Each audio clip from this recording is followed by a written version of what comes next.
And joining me now, USA Today Washington Bureau Chief Susan Page, the Bulwark writer at large Tim Miller, and former top advisor, of course, the Jeb Bush campaign, and NBC News senior national politics reporter Jonathan Allen. So, Tim Miller, first to you. That was Iowa retail politics. It's what we love. We love to be out there. There's football, of course.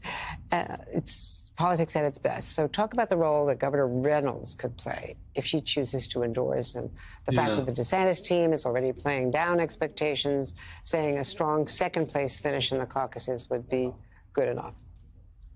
Yeah, I was jealous. I wish I could have been out there. I was at the Tulane game. Was not quite as much political action there instead on Saturday. But I think Kim Reynolds matters. She helps for sure. She's very popular. I think her being there with DeSantis is a sign for him that he's trying to coalesce, this more kind of establishment side of the Republican Party, the pre-Trump side of the Republican Party.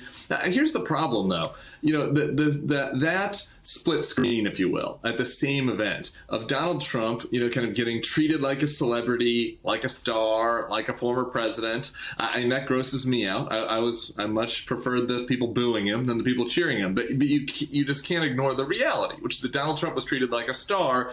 DeSantis, was not. And DeSantis is wearing this vest, looks kind of awkward. It isn't a good head-to-head for him. And I think that it really kind of encapsulates the problem that he's had getting outside of Donald Trump's shadow in Iowa and throughout the primary.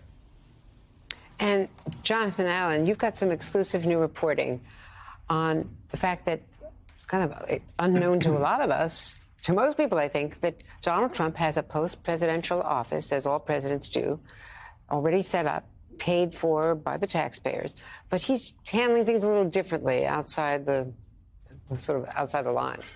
Here's a guy who says that his name, Trump, the brand, is worth billions of dollars. If you go visit his office in West Palm Beach, Florida, it'd be hard to find the address because they don't publicize it. You would find that there's no name on the door. There's no official seal, no unofficial seal. But in addition to that, there's some really interesting things about this office. Number one, there was classified material that was sitting in that office when Mar-a-Lago was raided that was later moved to Mar-a-Lago.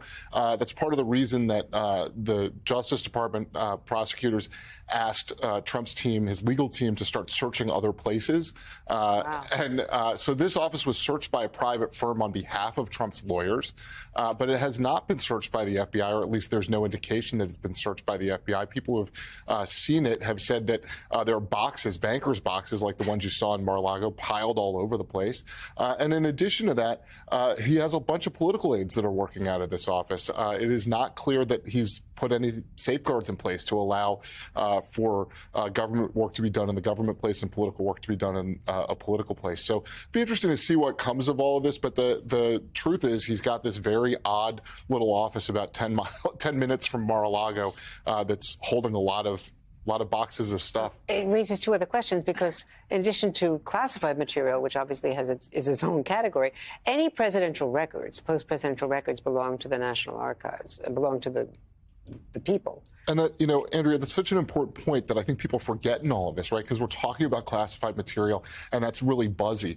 But the Justice Department almost appears to have dropped that as an issue, these presidential records. But for the long term, it matters a lot, right? This is how the United States keeps records of what the presidents were doing. It helps us inform ourselves in a democracy. And I don't know what's in those boxes, but we know that Donald Trump took a lot of presidential records with him in addition to the classified presidential records or classified information that he took with him. And Susan Page, another question, of course, because we don't know the answers to these questions, is whether or not any of the super PAC people are there, because they're not supposed to mix. There's not to be any contact. That's the whole point of these super PACs in terms of campaign finance. But also, on the Democratic side, California's Governor Gavin Newsom, he was on Meet the Press with Chuck Todd this weekend, and he's saying he's not running in 2024. Chuck also questioned him about the cold feet that a lot of Democrats have, and a lot of Americans, according to the polls, about President Biden based on age and other issues being on the ticket. So take a listen to part of that exchange. Why do you think only 24% of Americans want to see Biden run again? I don't. To me, the polls mean nothing until we get out there and we make our case. The question you're asking is the challenging one, is how do we mind the gap between performance, the substance and the results, and that perception before it becomes reality. Clearly, it's reflected situationally in these polls, but that's the opportunity, not the burden, the opportunity of being able to run on this record, the Biden record, and to make the case to the American people over the next 18 months. Susan, it's a widespread view among many Democrats, worry about Joe Biden leading the ticket.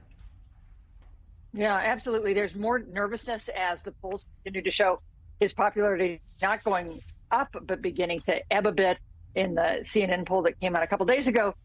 When the Democrats argue that he has a record of accomplishment on the economy and other fronts on Ukraine that ought to be boosting him.